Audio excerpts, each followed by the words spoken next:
All right, everyone. I hope you all enjoyed your lunch. Many of you were here for the earlier sessions, so you have already been introduced to Ms. Coughlin here, but I'm here for those of you who were in the other sessions today.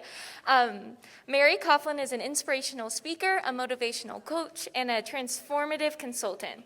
As a veteran in the United States Air Force Nurses Corps, Mary has a clinical background that spans over 35 different years, and she has worked as a seasoned nurse in many different positions. So as a global leader in neonatal nursing, she has published extensively on the topic of trauma, which is mostly the impact of that on infants, families, and clinicians. So with that, I will turn it over to Ms. Kopp. Thank you so very much. That was lovely. Thank you so very much. Again, I am super honored to have this opportunity to speak to you guys. What I discovered from this morning's session, I have a couple of videos, woven in here, but they got kind of wonky in the presentation, kind of backup feed or whatever they call that. So I'm going to actually streamline that and not show them. I do have one that I think I might have to show, and I'm going to ask you, Michelle, to just kind of remind me what I should do for that bit, okay? Okay. And you'll take care of it. Okay, awesome sauce. Okay, great. So thank you very much for the folks that came back, and welcome to the folks that are viewing this afternoon session. This afternoon session, what I'm going to do is I'm really going to set the stage by talking about the power of story, what stories mean, how stories matter. I'm going to weave in then a little bit, I'm a nurse by training, and so I'm going to weave in a little bit of kind of the philosophical underpinnings of the work that I do as a nurse, and really explore with you guys about some synchronicities with that philosophical framework, okay? And I believe that there is some synchrony, and you guys will tell me if we're not. And then I'm going to transition into the framework for connection that my team and I have really kind of come up with regard to this paradigm of trauma-informed care. And for the folks that are coming this afternoon and weren't here this morning, that's really where we're going with this work. It's really about delving into the relevance, the biological relevance, but also the socio-emotional and maybe even spiritual relevance of a trauma-informed paradigm within healthcare across all disciplines. My core competency is working with babies, critically ill babies, and so it kind of ends up being my default setting when I use examples. But by no means am I trying to say that this is relevant just for that patient population. So I'm going to invite you guys to challenge me, to ask me questions. What would this look like with this patient population? What does this mean for, say, the people that I serve? Okay? Does that sound cool? Is there any other nurses in here? I knew that. Okay. All right. So embracing our collective stories as helping professionals to heal and connect. Okay, am I going to do this right? Boink. Yes. So my learning objectives. I'm hoping that you'll be able to describe the power of story as a healthcare professional, explain 3 levels of presence and how presence can transform the caring encounter. And then I'm going to dive into the core measures for trauma-informed developmental care and a little bit more about what it is to become a trauma-informed professional. So the power of story, I did have a video. It's a bit of a long video, so I'm going to actually exclude it. But don't feel like you're going to miss out on anything. I'm going to give you the backstory for the video, okay? I don't want anybody to feel like you're missing out on anything. And if you really feel annoyed by this, I'll give you the URL, and you can check it out. It's a TED Talk. The guy's name is Dominic Colenso. I think it's Colenso, but Dominic Colenso, and he talks about storytelling. And so, and that's really where we're at. What's a story? A story is something that helps us understand where maybe another person is coming from. It can be fictional, obviously, and it can be factual as well.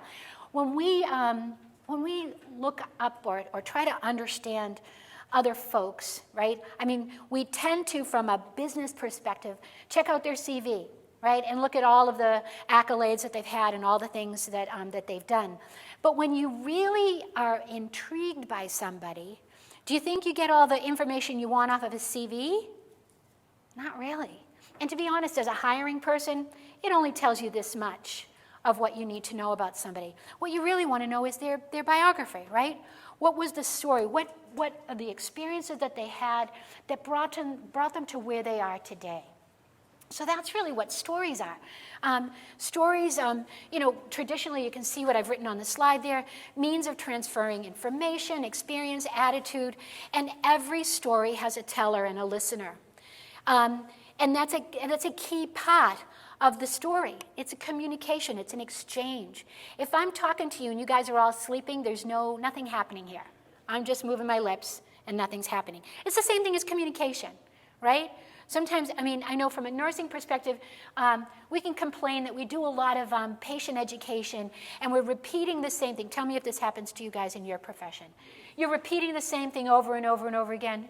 You're saying to the same client, you don't say it to them, usually because you don't want to make them feel bad, but you'll say, gee whiz, I've been telling this person the same thing for the past, 3 weeks, 6 months, whatever the heck the exchange is. Have you ever had that? And you're scratching your head wondering, what the heck is going on? It's not communication, I'll tell you. Just because your lips are moving and words are falling out of your mouth does not mean that communication is happening. Communication happens only when words fall out of your mouth and the other person actually listens and hears them and processes those words, right? And so when people aren't listening to you, I saw my friend back here nodding their head. You've had this experience happen, right? There's a variety of reasons why the exchange is not going down. And sometimes the exchange is trauma. Somebody might be just so freaked out, whether it's an inpatient stress or outpatient stress. Maybe I'm getting a new diagnosis, and the speech pathologist comes in to give me the points of my therapy or something like that, and I just got the diagnosis. And I don't have an example, so I'm just kind of making this up. And you're talking to me, you're telling me what I need to do, but I can't process that information because I'm freaked out. I'm thinking about what the other person just told me. And now you're telling me all these things. So it's important, when we're in these amazing situations, to act as a healer, to act as an agent of support and recovery and rehabilitation for another human being. We need to be mindful and aware of where they're at. There was a brilliant woman this morning who spoke the best words when we were talking about how do you connect with a patient. You meet people where they are. I loved that.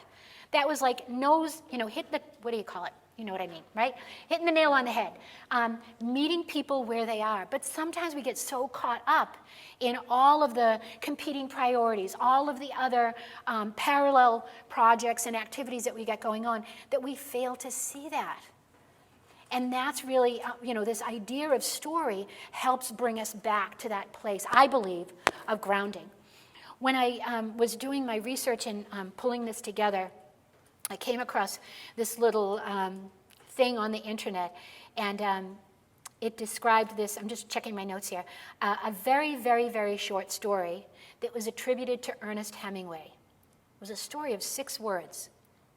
So I'm going to read this story to you, and then I'm going to just ask you guys to tell me what thoughts come up as a consequence of me reading you this story, okay? You ready? Y'all good? Here's the story. For sale, baby shoes, never worn.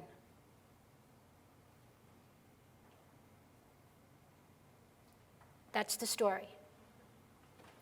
But it says so much. Would you agree? And I think that's the other piece of this understanding about stories. Sometimes we think stories are tomes, right? And it's just this chapter upon chapter upon chapter. But a story is really communicating information. Stories are, they're more than the words, right? That little story that I just read to you. Did anybody have any feelings about that story? Raise your hand if you had some feelings about this story. That's the power of stories. We feel stories. And we need to be aware of that because each of us has our own story. And we're storytellers. And we need to be aware of the power of reaching in and discovering our own story and kind of metabolizing the nuggets in our story that can help us best serve another person. A gal came up to me after this morning's session and was kind of asking, so this is really important stuff, how do we get folks to do this work? How do we get folks to embrace a trauma-informed approach to care? And it was a brilliant question. And I'll just share that I don't have the 100% answer. But I can tell you what I've learned on my journey. And I think that's kind of what we're all challenged, right? As healthcare professionals, and sometimes we don't, I don't know, I didn't always think of myself as this, but as healthcare professionals, we're leaders. Maybe formal leaders, maybe informal leaders. But we're leaders, and all we have to do is just be a hair's breadth ahead of someone else. And that gives us the opportunity to teach and coach that other person. So I'm going to just tell you a little bit of what I've learned and what I shared with this gal this morning. When I first heard about this idea of trauma-informed care, how traumatic experiences, traumatic stress, derange the developmental trajectory of individuals, I thought, oh my gosh, I need to tell that story to everybody. And once people hear this, obviously everybody will embrace it and they'll just, do the right thing, right? They'll mitigate the trauma, they'll just do the right thing. So I did this. Like a crazy person, I told everybody. I was shoving articles, stuffing people's inboxes. I was like a broken record. And not much changed. And I thought, well, that's so crazy. All right, what's the next step? So then I thought, well, maybe they don't know how. Maybe they don't know how to translate the research into practice, right? So then I started cramming stuff about PDSA, model for improvement, tests of change, all that kind of stuff. So we'll take the science and we'll put it in the formula, we'll do it, and then boom, and everything will be fine. Nope.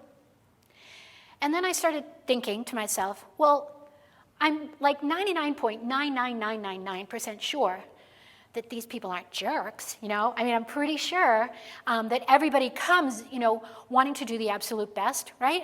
We all believe that. So what's that barrier? And in asking that question, I discovered that there's lots of different barriers, but most of them arise from within. Most of them are, we can become our own barrier. We can become our own worst enemy.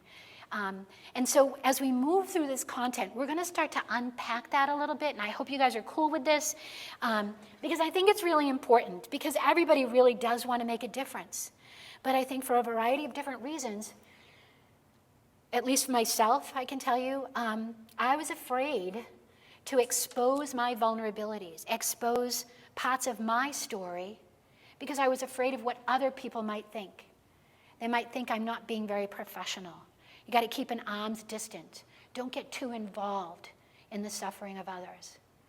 But what I realized in doing that, and there's science to support this, that not only was I harming those that I've been called to serve by distancing myself from them, but I was actually hurting myself as well. Because I think, and you guys will have to tell me, but this is my nursing hat, right? I think people that go into the helping professions want to help people, right? And how do you know that you've helped somebody if you've got an arm's distance, an arm's length, between you and that person? How do you know? So we have to break down those barriers, and I think story is a really powerful way of doing that. And we know everyone has a story. Absolutely everyone. And not all stories are fraught with trauma, but stories are certainly colored by our family tree, family experiences. This wheel that you see up here, these are called, I don't know that this is a nursey thing. I think this is a health thing. They're called social determinants of health. We know that individuals that are brought up in, deprived environments, economically, financially, spiritually, socially, academically, all those kinds of things, it impacts them, right? It creates a story around them. This morning we talked about some of those stories with regard to traumatic experiences and how there's a transgenerational component to trauma experiences that you might not even be aware of. They first started recognizing this transgenerational bit back when there was the potato famine in Ireland. All right, so my ancestors are from Ireland, and they saw that there was an epigenetic consequence of that famine from, people, survivors of the famine. And so it's those types of things. It's also substance use disorders. It's also domestic violence. It's all of these different things that can get hardwired into our, not necessarily our DNA, because our DNA is our DNA, but our epigenome in an effort to survive. So it's important, I think, that we really own and examine our own story, because there are elements in our own stories that can be beacons of light for folks that are in similar situations. Maybe not in the exact context, but similar situations with regard to being really frightened, or really being overwhelmed, or being in pain, or being lost. I might not know what it feels like to be lost in the woods, but I know what it feels like to be lost in a city. I mean, I know it's not maybe traumatic, but it can be, So I can connect with that essence of the experience. Do you understand what I mean? And that's the story piece. That's the power in the story piece. So I think, so the socioeconomic and the academic components are very important, but so isn't our trauma stories. And I thought this animation was really clever and very current, because I don't know that people were really aware of the impact of trauma until the pandemic hit. I mean, I've never been through a pandemic before. Anybody else in this room ever been through a pandemic? Never been, no. So I had no idea what to expect. And, but it was amazing in the sense that everybody went through it together, and we all saw what it did to us, right? What it did to us individually, what it did to us from a community perspective, as healthcare professionals, as countries, all of this stuff. And that many of us are aching from that trauma. Is that fair to say? And so if you check out this animation, right? We all have a story, but we keep it close to our heart. And this is how we're raised. Many of us are socialized across the globe, right? Nobody wants to hear about your misery. Just, button it up, stuff it down. I don't know about you guys, but I'm a stuffer. Just stuff it down, and I figure eventually it'll just disappear. It never disappears. And then it just keeps accumulating until finally some minor infraction occurs, and you completely decompensate. And if you'll notice, this is head and heart, okay? And so your heart is really heavy with all of this achy trauma, pain, angst and stuff. But your head is going to be like, oh, come on, get over it. It's not that bad. I remember, my father would say stuff when we wouldn't eat the lunch. There are people starving in Biafra. I didn't even know that there was a place at Biafra, but I think that's my Irish father just being crazy. But anyways, we don't appreciate that all of this stuff is really taking a toll, and we let our heads tell us, suck it up, it's not that bad, get over it. But we never get over it. As we learned this morning, traumatic experiences create cellular memories. And the body remembers. And disease is intimately linked with the degree of trauma that you hold on to. And so part of the story, stories can be really great in sharing information and helping us make those connections, but there are also elements of our story that hold us back, that we really need to metabolize and find those nuggets. There's this really great, there's a couple of books that this chick wrote. Her name is Laura Vandernoot Lipsky, and she's a social worker, and she wrote this book called Trauma Stewardship, like a handbook for healthcare professionals. And she talks about all healthcare professionals, social workers, those people that right at the raw edge of humanity, nurses, doctors, therapists, social workers, lawyers, public defenders, policemen, firemen, all those kinds of things, all those kinds of folks that bear witness to, the tragedy of humanity, and that takes a toll on us as well, combined with whatever else you're holding on to. And so she talks about the process of metabolizing your trauma, metabolizing your story, and letting go of those elements of your story that don't serve you. And the elements of the story that don't serve you are those things that hold you back from being the highest expression of who you've been called to be. It's that, the critic You hear anybody Brene Brown people in here, right? Of course, right? And she talks about that inner critic. That's an old story. That inner critic is playing an old story, and you have to metabolize that and let that go so that you can really step into your higher purpose. Stories matter to us because they create common ground for us. We're all human in here, right? And we all started out as a baby.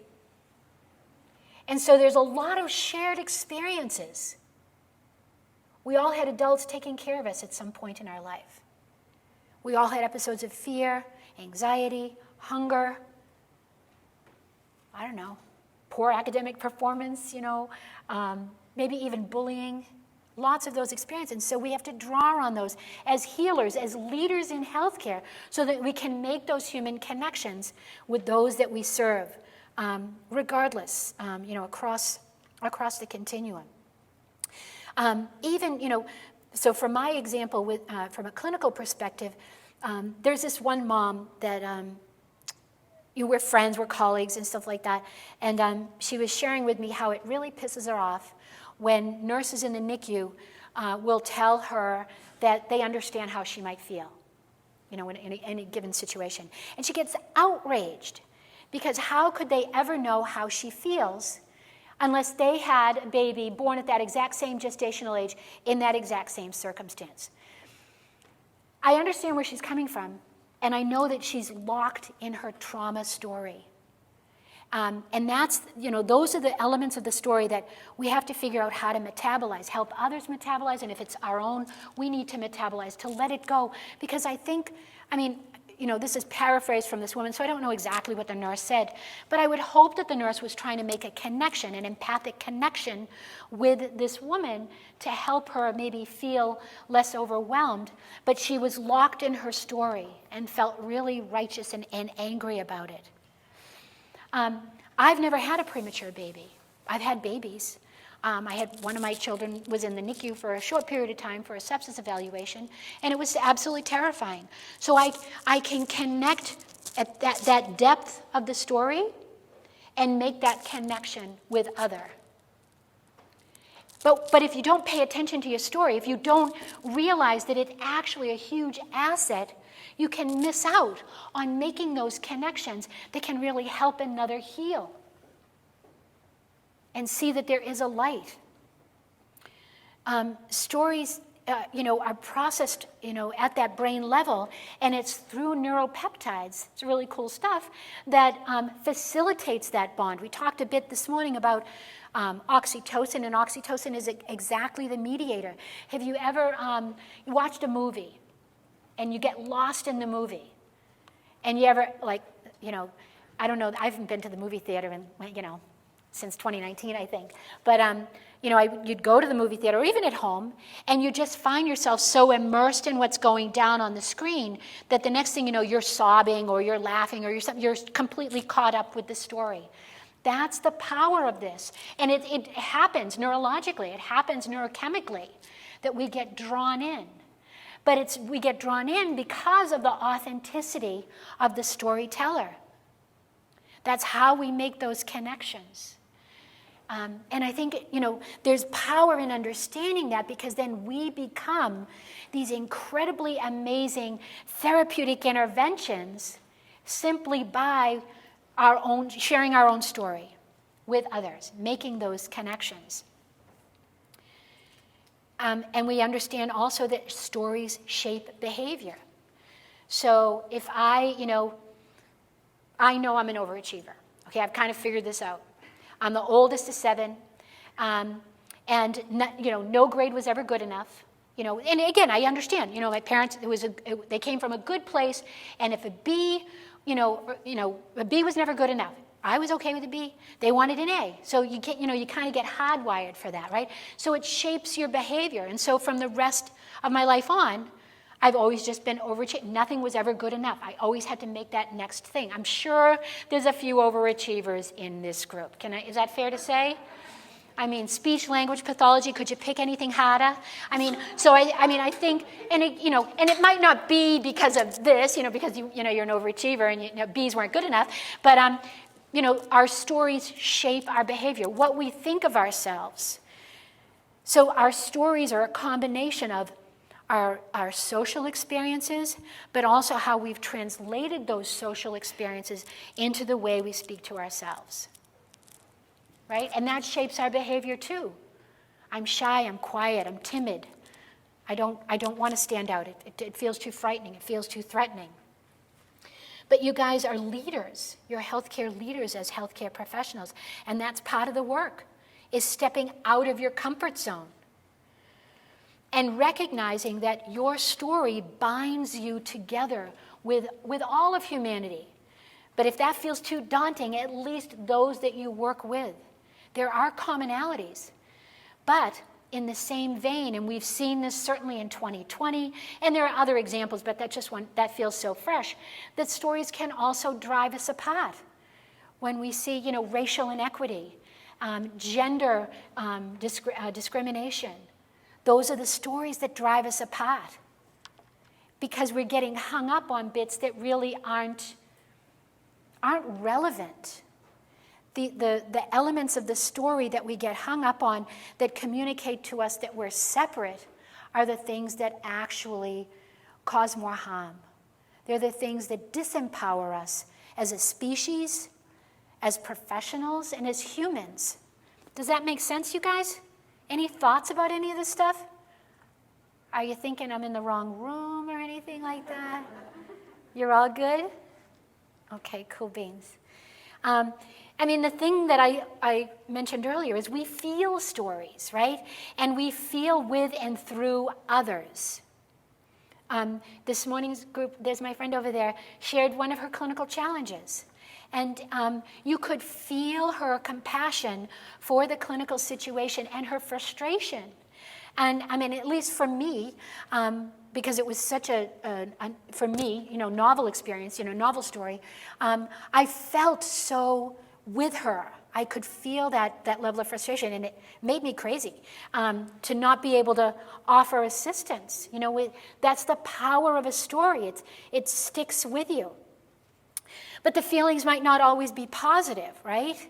When we start really looking at these stories. Some stories might make us feel bad about who we are and our belief structure. So it's an opportunity for us to go within. Now, this might look like a wicked, weird picture within the context of the story that I'm sharing with you, or the presentation that I'm giving you, the beauty we hide. But the beauty we hide really is our own story.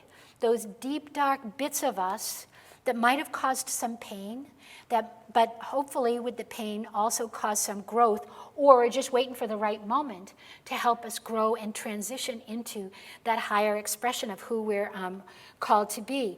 Stories help us transcend the mundane. They help us overcome the sadness by embracing and walking through these difficult challenges, these difficult situations. And the Haas here, again, when I was preparing for this, I was trying to think of really poignant ways of making the point about the power of stories and where I want to go with this particular topic. And I was brought to a story that was shared with me by a gal who is into horses. Is anybody in here into horses? So I'm from the city, and I love horses. I think they're really great, but I've never really been near one. Well, I was near one once. I was in Las Vegas, and I actually got to sit on it. I was sitting on it, and it walked around a little bit, and it was pretty, it was cool. It was a little bit overwhelming, a little scary, but it was cool, but it was scary. But I get it, like when she was talking about the Haas situation, it was cool. But I had a challenge connecting with it, so I apologize. Trying to recover from my Haas memory. But so what she was sharing with me, though, is that these are really magical creatures. Now, this might not be news to you. It was news to me, so I'm just going to torture you and share my insight with you guys, okay? But you might already know this stuff. So I had to write notes, so hang on. So she was talking to me about how horses are really well known for being able to pick up and mirroring emotions that, obviously they don't speak, but as nonverbal communicators and prey animals, I guess in the wild they're prey animals, they are really astute at nonverbal communication and picking up the feeling and the vibe off of their herd mates, the group that they're hanging out with, the group that the horse is.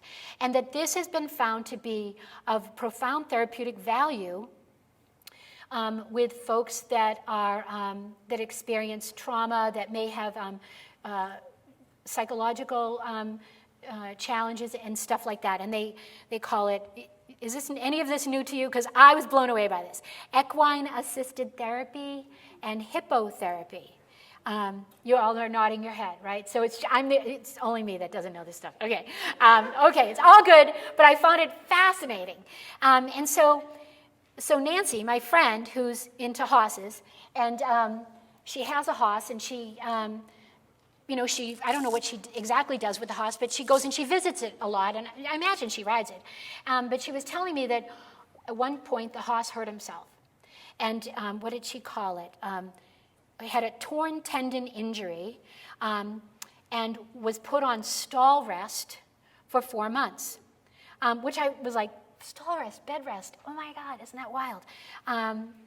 Thinking of a city chick nurse who doesn't know anything about horses. But I guess the horse, while he was on stall rest, was really not happy. And she was saying how he was really acting out. He was aggressive a little bit with her. And it was really frightening her because she had never seen the horse this way. They had such a beautiful rapport between each other. And she was really scared. She sent me this big, long email about this, which was really cool. And she was afraid. It sounded like she was afraid she might have to put the horse down. Is that a thing, because of the way the horse was getting really aggressive, I guess, and bitey and stuff. And so she reached out to this horse specialist and who was helping her understand that the stall rest had actually taken away the horse's liberties, and the basic needs of the horse, which are freedom, food, and family. And so what was happening was the horse was acting out. And to make a long story short, which, all right, you guys, I'm not really good at, okay? So what she was communicating to me was the parallel of this story and helping her understand the importance of a trauma-informed approach. That she didn't really understand what was wrong with the horse, and so she was, she didn't, I don't think it was a knee-jerk reaction like I got to get rid of the horse, but she was concerned that might be the approach. So I want you to think about this with regard to our patients. Not that we're going to put down our patients, but our patients are exhibiting certain behaviors that might be really frustrating. And it made me think of this little one that you shared with me earlier this morning, that because of the challenges, I'm assuming, in communicating maybe what's going wrong or going on inside, we're seeing these behavioral manifestations that we're having difficulty interpreting. When really, when we take a step back and we get right down to the root cause, understanding what the basic needs are is all we really need to know.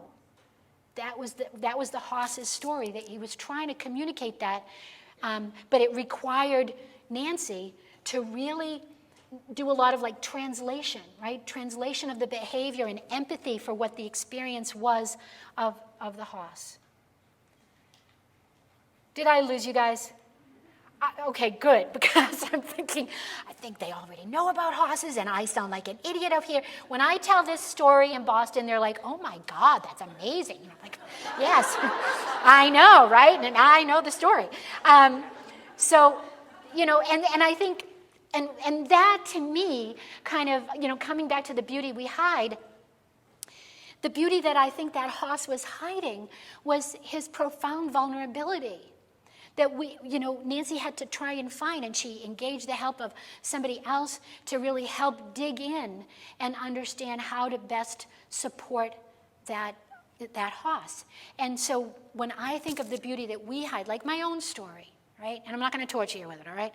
But, you know, my own story, when I start digging through, I can find nuggets in there that can help me better connect with the lived experience of someone else who might be in the throes of the freshness of a trauma that I've already metabolized and moved past.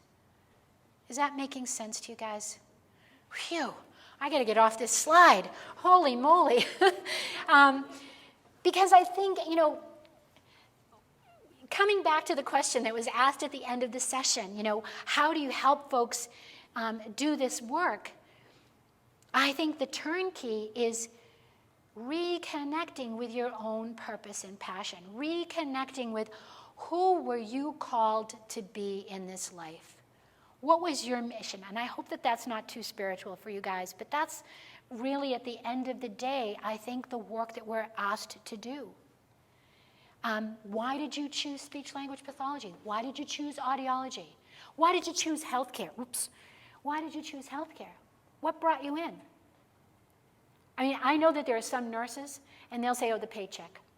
And when nurses tell me it's the paycheck, I know they're not long for this profession. I know they're not. Because, yeah, sure, we'll give you a steady paycheck, but do you know what you have to do to get that paycheck?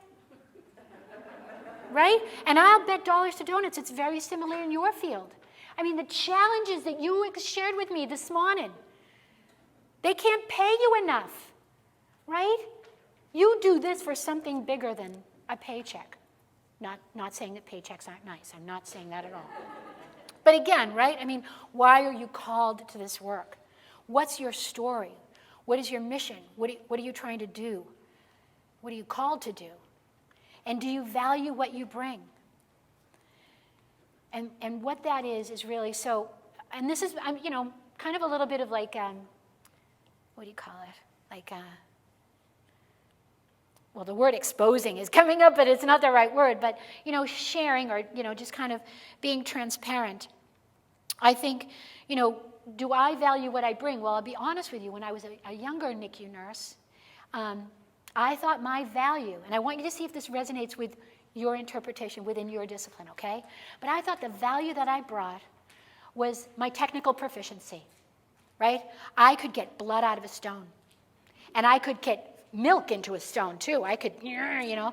I mean, I thought all of my value as a nurse revolved around my technical skills. Maybe a little bit of critical thinking. I'll throw that in there. But none of the other stuff, none of the mushy stuff, I didn't think there was any value in that. I thought it was my skills that compensated for that until I really discovered that the technical skills, although they're important, right? Those aren't the things that can transform someone's suffering. Those aren't the things that can ease someone's fear or make someone feel seen and not alone, right? Does that idea, that concept resonate with you guys within your specialty, right? So it's really, and actually I kind of know that now too because the discussion we had this morning was like just really inspiring. One of the gals who's, you know, talked about her job, the objective of the work that she did with the folks that she served was to help them to feel like they belonged. I mean, that's what a noble calling, right? I mean, that's much bigger than your technical skills. And how do you achieve that? You achieve that through the therapeutic value of who you are as a human being vulnerable and leaning into the discomfort of someone else's challenges, of someone else's suffering. Any of you guys like Mother Teresa fans? I mean, amazing human, right? It's not about how much you do. We do lots in healthcare, but it's about how much love you put into the doing. And so, you know, on that note, I'm going to ask you to, you know, if you got a piece of paper, what's your story? I'm not going to ask you to share. It's all good. But you need to really take stock. What is your story? Why are you here today? Why do you do what you do? And I'll tell you right now, the first thing that came to your head, that's your ego talking. That's, you know, is a deeper message. I came here for the CEUs. I came here for the coffee. I came here for whatever. You came here for something much deeper. So as we move into better understanding, I hope, of what this work is all about, what trauma-informed care is all about, what we're talking about is shifting a paradigm. And shifting a paradigm from an approach that the folks this morning, I touched upon this, from what's wrong with you approach, which is super biomedical, reductionist approach like a auto body shop. You know, what's wrong with you? Come on in, we'll fix you, we'll put your parts together and move you on your way. That's a biomedical approach. That's our current healthcare system. To a more trauma-informed or human approach where we're really asking the question of what happened to you. Do you see the difference in those two questions, right? What's wrong with you? I'm just going to get a litany of your chief complaint. But what happened to you, I'll get the chief complaint, but I'll also get the backstory.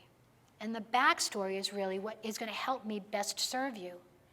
If you ask me, if I, a grown person, come into the hospital and maybe I've got some epigastric pain. And I'm not an adult nurse, so I'm going to make some of this up. But maybe my symptoms are consistent with gallbladder disease. I know for a fact that if I get admitted to the hospital, my nursing colleagues are going to refer to me as the gallbladder in room 4. This is what we do, right? In the NICU, what do we call these people? That's a diaphragmatic hernia. That's the neck, necrotizing enterocolitis. This is just my default, my specialty. I'm not really sure, the myriad of pathologies that you guys serve.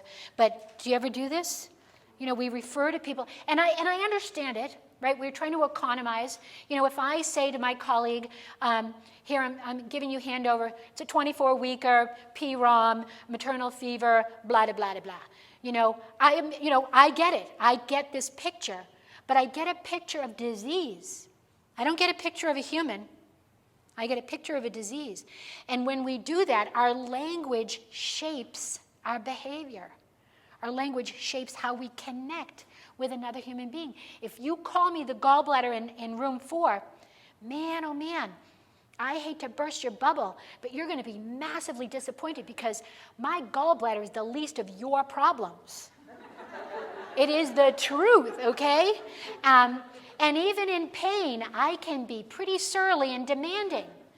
My gallbladder is going to be like a walk in the park because I want you to care for me, right? And that's what we need to do for the people that we serve. So I'm going to get a little philosophical with you guys, all right, which I hope is okay. So in nursing, we have nursing theorists, and I was trying to Google speech-language pathologist theorists, and I probably didn't do the Google search correctly. I don't know. But I think that there's lots of common ground. So I hope this isn't annoying to you. Tell me, if there is some common connection here. But Jean Watson was a nurse theorist who came into her glory, if you will, when I was an undergrad. And I was just captivated by her philosophical approach to nursing. It was all about caring. And at the time, it didn't feel like the marshmallowy, mushy-gushy caring. It felt like it was like scientific caring, that there was like some deep meaning behind it. And I really liked that. But as I've watched her mature and evolve in her theoretical construct, I've discovered that the thing that I thought was sciencey, it is sciencey, but it's metaphysical, like quantum physics kind of sciencey stuff about shared connection and shared humanity. Do those terms sound, cool for you guys? Because one of the things, you can see the quote here, and tell me if this just doesn't blow your socks off, about how we learn to be human, we learn by connecting with another. That the self that we learn about is every self. Yes, we've got our own, details, our own idiosyncrasies, but there's a common core that is shared by us all. And that's where our strength lies, in that awareness. And that we need to respect that profoundly if we're really going to bring our best selves to service, our best selves to the service of another person. And she cautions us, we learn to recognize ourselves in others, and it keeps alive our common humanity, avoids reducing self or other to the moral status of object. And that right there immediately brought me back to the 24-weeker, the diaphragmatic hernia, the gallbladder in room 4. That when we do that, we've disconnected. We've lost our opportunity to really be with another human being in a meaningful, transformational way. So I'll ask you guys, all right? Have you ever been in a situation where you're all jazzed up about something? You're super excited about something, and you want to tell somebody else, and they might not be so interested. Have you ever had that experience? Yeah. How does that feel? Diminishing. Who said that word? Yeah.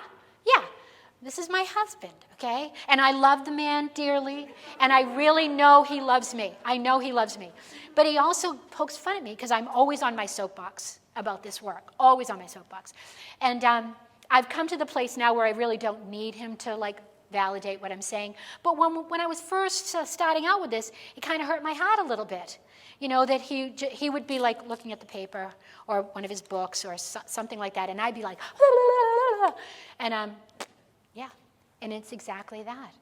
And that's what happens when we aren't fully present to the story of our patients.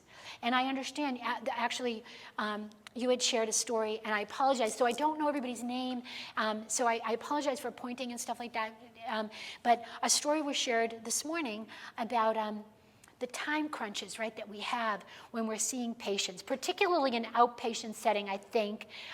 We have a bit in the inpatient, but I think it's definitely profound in an outpatient environment where it's like every 10 minutes, 15 minutes, whatever the heck it is, you're moving them in, moving them out, moving them in, moving them out, moving them in. And it really compromises your ability to fully be present to somebody, right, and really understand their story.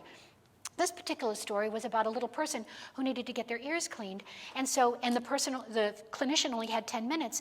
So instead of moving through the process of calming this little person down and doing the procedure in a way that wouldn't be overwhelming, the little person was strapped down into one of those, I imagine it was one of those plastic restraint beds or something similar to that, just restrained, screaming bloody murder, terrified out of her little mind. And the procedure was done, and then she was released. But the aftermath for this little person has just been devastating. During a formative period, and this particular one of your colleagues here has been working with this person for quite some time now to try and reestablish a sense of safety and security, which could have all been mitigated had the person given them their time, right? So it's, we see it on a social thing, and it's like, nah, nobody died, right? I mean, that's usually our qualifier. As long as nobody died, it's okay. But in fact, there's so many levels in between that we really need to be mindful for in understanding the power of that story, because now that little human has a story of the experience that had to be unbundled and detangled and so that hopefully she'll get to a place where she won't be terrified to going to a healthcare setting because of her earlier experience. You okay with all of this stuff? You're doing good. You guys are awesome. Which pushes me right over to my friend over there on the table who talked about the work that she does with young adults, I think it was young adults, and the objective was to create a sense of belonging. And I was blown away when you said that, because I was like, oh, I have a slide about belonging in my afternoon session. Because I think at the end of the day, these are the elements that so oftentimes, at least in my experience, my professional evolution, have been overlooked and undermined and diminished. I don't know if it's because I work in a inpatient setting or if it's because it's critical care. I'm not really sure. But we really don't attend to these elements in the service that we provide. That sense of belonging, that opportunity of creating what's the word? Nope, it's gone. But that sense of safety and security, it was a better word than that, sense of safety and security by creating that environment and that atmosphere of belonging. What we know, right? Patients expect high quality care from a clinical perspective, but they also want to experience high quality acknowledgement, recognition of their humanity. They want to be respected. They want to be honored. They want to feel whole, right? And not just feel like they're in the auto body shop. We have huge gaps in that, and that's why we're creating more and more silos to address that. Right now we've got the patient experience of care officer. We've got an entire organization, and I'm not saying these are bad things, okay? I'm just saying because of our failure to recognize the needs at that human level, we've created these new situations that are now going to, tell us how to be more human, which obviously we need, because we're not doing it. The Beryl Institute, what do you call it? Institute for Patient and Family-Centered Care, all of these other movements, because we're failing to see the humanity of the individuals that we're serving. And in a very recent paper, and this was not about NICU, this was in general of nursing services, that the chief complaints from patients are that they don't feel seen, they don't feel like they belong, they don't feel like they're recognized as a human being. And what that does is it pisses people off, and they struggle to articulate what it was, right? I mean, it's easy to articulate, she stuck me 5 times, she clearly doesn't know what the heck she's doing, kind of a complaint, versus, I can't quite put my finger on it, but this is how it left me feeling. Do you know what I'm saying? And that's because we're failing to create this atmosphere, this milieu of authenticity that allows people to feel like they belong, to feel like they are seen. So I want you guys to just kind of take a moment and think about, what does belonging mean to you? What does it mean for you to belong? Maybe belong to MSHA. Or belong to MSHA, belong to the community of Montana, belong to your friends. What are those things that help make you feel like you belong? Are they big things?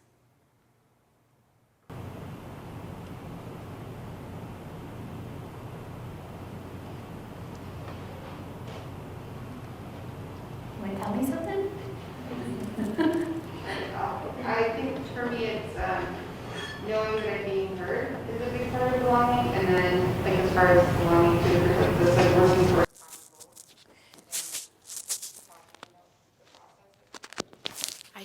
I should have jumped down. I was going to jump over, but I didn't jump down. I apologize. Oh, I've got somebody coming up. So yes, feeling heard, being seen, having common goals.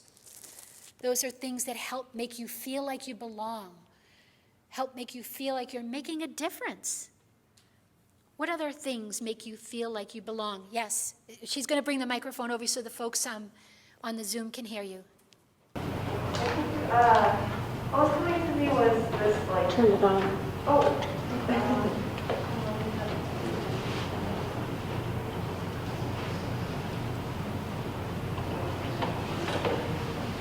I can give you this one too. Here, let me jump down. This one works. Oh, you're okay. I didn't put my mask on. It's up there. You okay? Yeah. So what was coming to me was feeling a sense of safety and being my authentic self.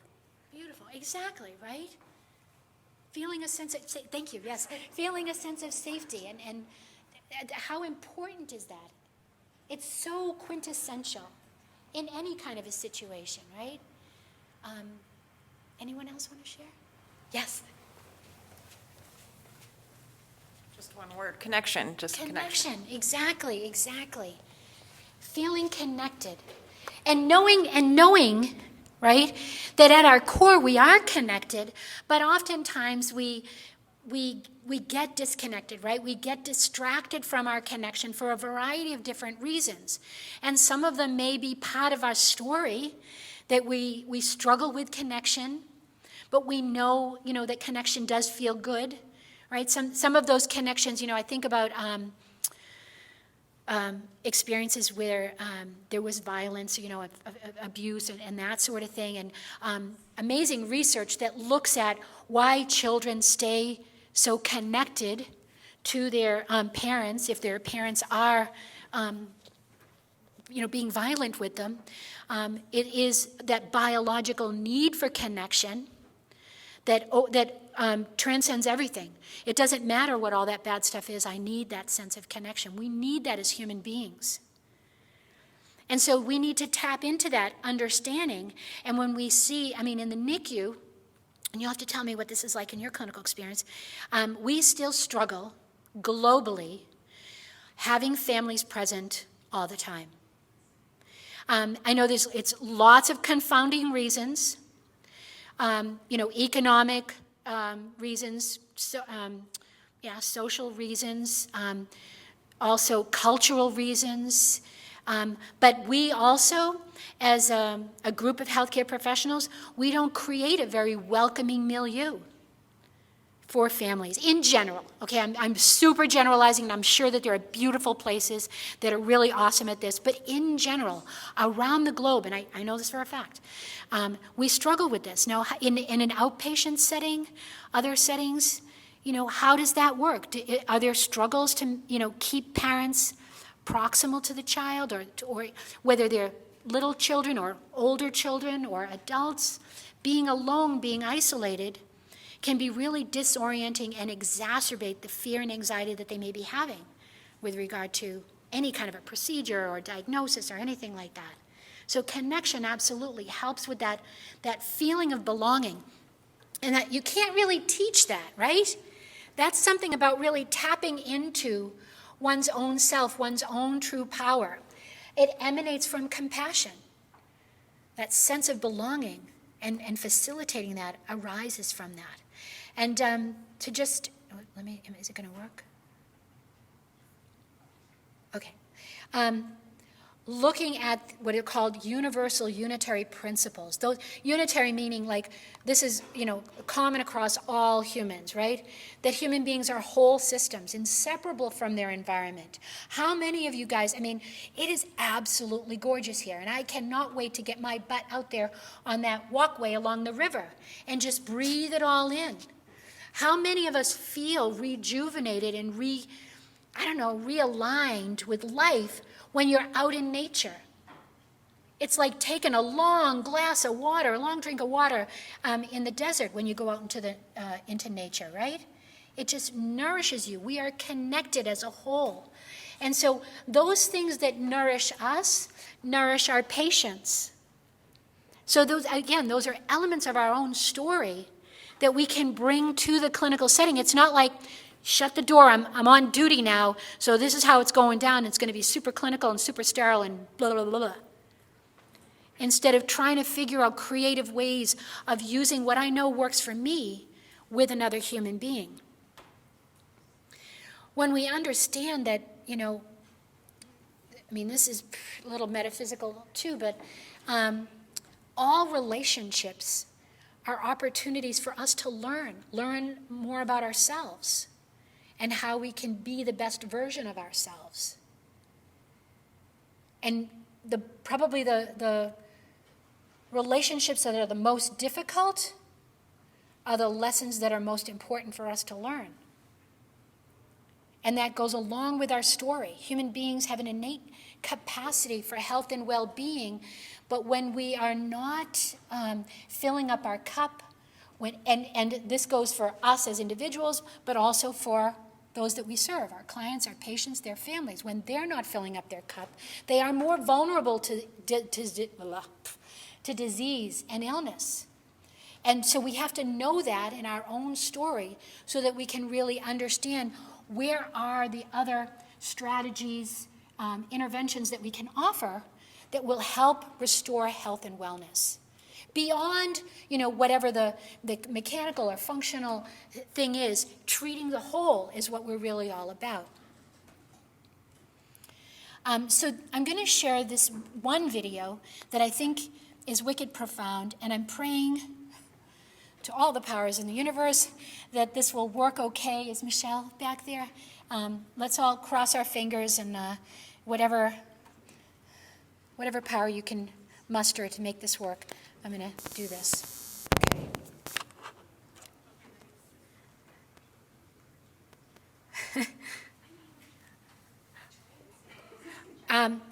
So Michelle, it's just the one I think that I just think really it's wicked shot, but okay. So I think I've got everything off the right way. All right, be prepared, everybody, okay? You're like, what's going to happen? Hopefully nothing. I shut this off? Yeah. It seems like it wants to come. All right, I'm going to just... It's coming through that though.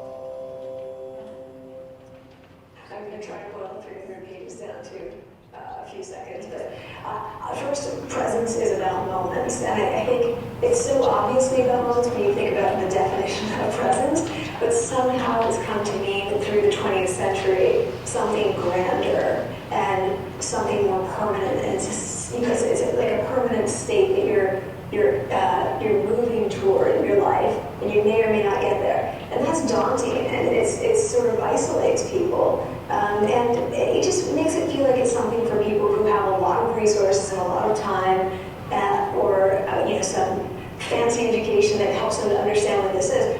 I don't think presence is that at all. I think presence is momentary, it's fleeting, and it's okay. Like, first you have to accept that you're going to have lots of moments of not being present. And anytime I'm talking to an audience, a quarter of them aren't present in any given moment. I mean, you can't, because the human mind doesn't allow us to be, because there are other distracting thoughts that are always poking through. So presence really is about the ability to sort of access your best skills, your knowledge, your expertise, your core values, and bring them forth when you need to in high-pressure situations.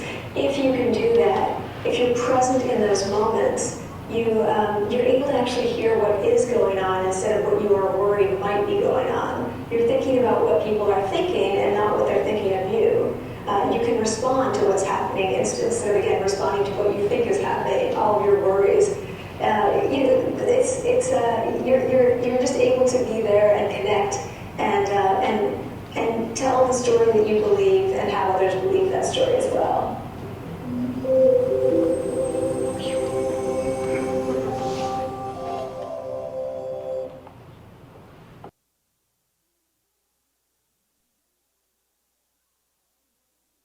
Gone.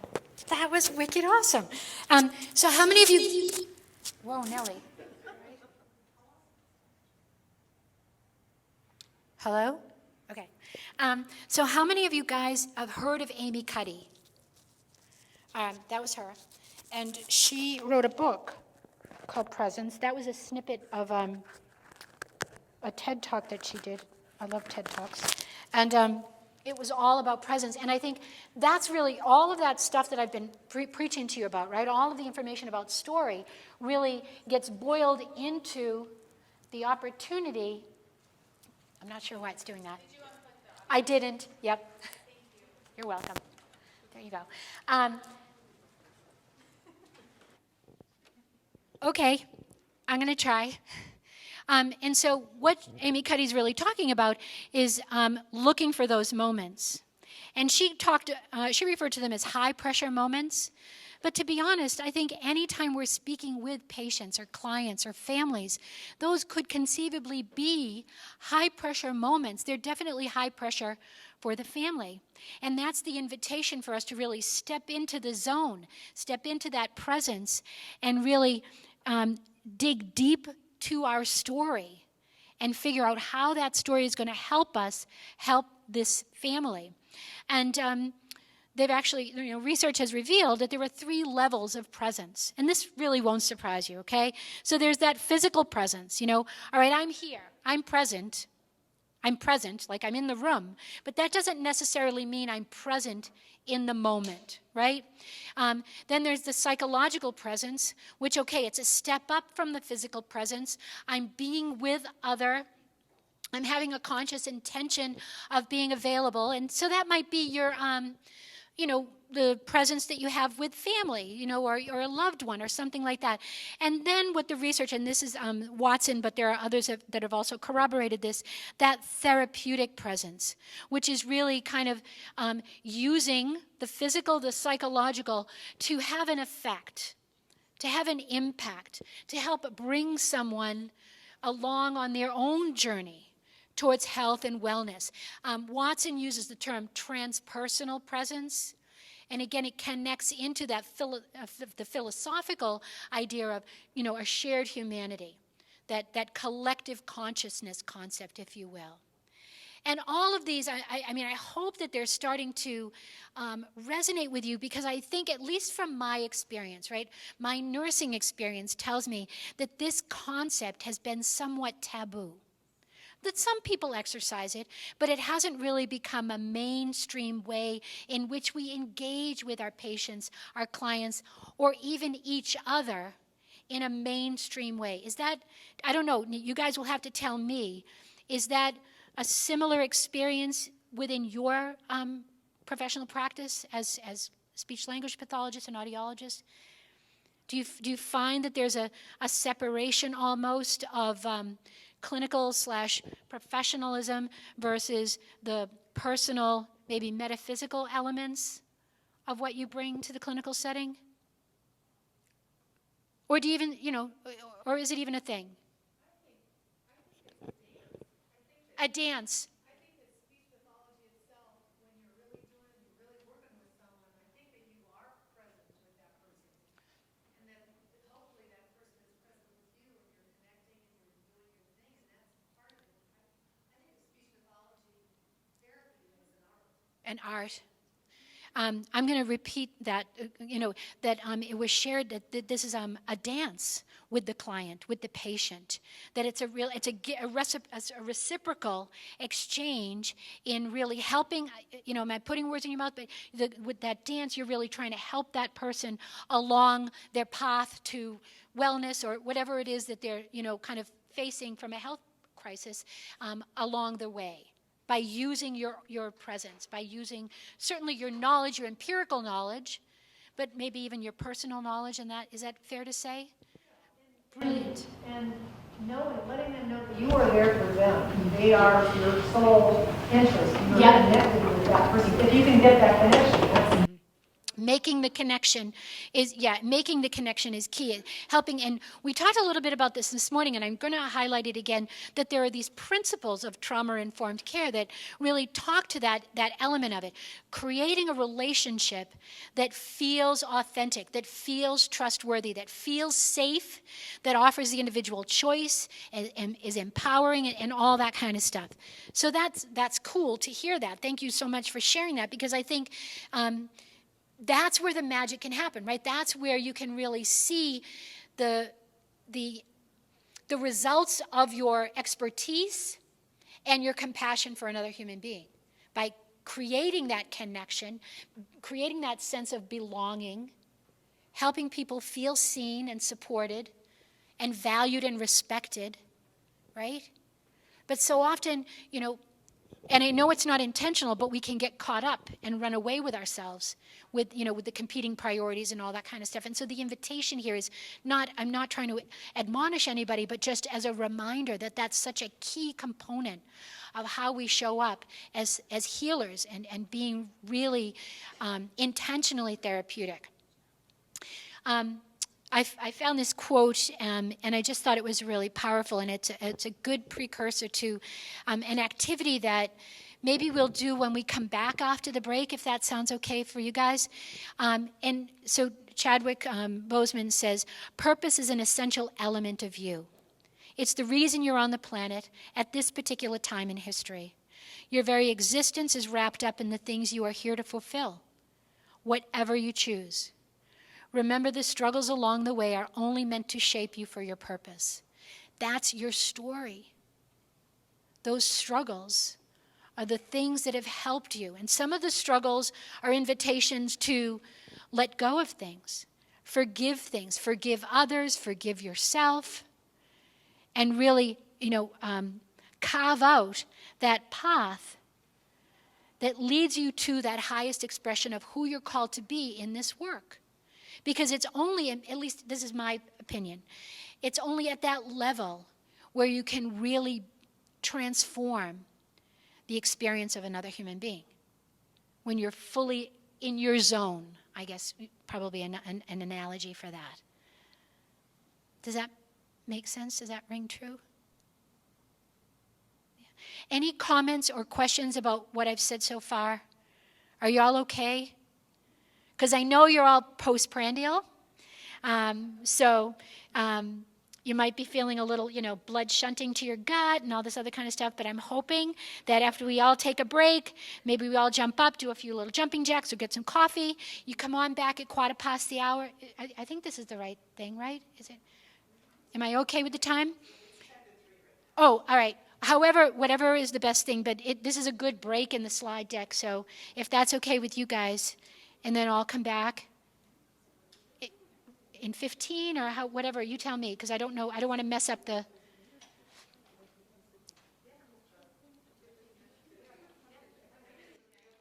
All right, cool beans. Thank you so very much. Any questions before you go? Yes, hold on, I'm going to come over with this microphone. What's that? I was telling everybody they don't have to stay and wait for me to ask this question because I might cry. Oh, awesome.